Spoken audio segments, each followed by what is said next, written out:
ಬೇಸಿಗೆ ಅಂತಂದಾಗ ಮನೆಯಲ್ಲಿ ಸಿಕ್ಕಾಪಟ್ಟೆ ಬಿಸಿಲು ಬೇಸಿಗೆ ಇರೋದಕ್ಕೆ ಆಗಲ್ಲ. ಮನೆಯಲ್ಲಿ ಇದ್ರೂ ಕೂಡ ಈ ಥರ ಅನಿಸ್ತಾ ಇರುತ್ತೆ. ಮತ್ತು ವಿಪರೀತವಾಗಿ ಎ ಸಿ ಬಳಸೋದು ಅಥವಾ ಫ್ಯಾನನ್ನು ಹಾಕೊಳ್ಳೋದು.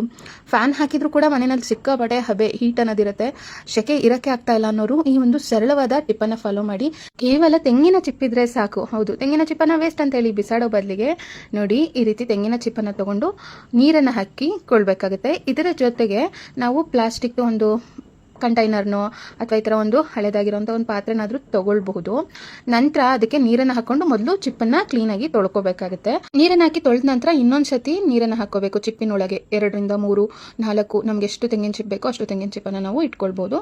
ನಂತರ ನೀರನ್ನು ಹಾಕ್ಬಿಟ್ಟು ಆ ಒಂದು ಬಟ್ಲಿಗೂ ಕೂಡ ನೀರನ್ನು ಹಾಕಿ ಫ್ರೀಸರ್ನಲ್ಲಿ ಒಂದು ಅರ್ಧ ಗಂಟೆಗಳ ಕಾಲ ಇಟ್ಬಿಡಬೇಕು. ಅರ್ಧ ಗಂಟೆಗಳ ಕಾಲ ಇಟ್ಟ ನಂತರ ಇದು ಗಟ್ಟಿಯಾಗುತ್ತೆ. ಈ ಥರ ಐಸ್ ಕ್ಯೂಬ್ ಥರ ಗಟ್ಟಿಯಾಗುತ್ತೆ. ಇದನ್ನು ನೋಡಿ ವಿಪರೀತ ಹಾಲ್ನಲ್ಲೇ ಆಗಲಿ ಅಥವಾ ಬೆಡ್ರೂಮಲ್ಲೇ ಆಗಲಿ ರಾತ್ರಿ ಹೊತ್ತು ನಮ್ಗೆ ನಿದ್ದೆನೇ ಮಾಡೋಕ್ಕಾಗ್ತಾ ಇಲ್ಲ.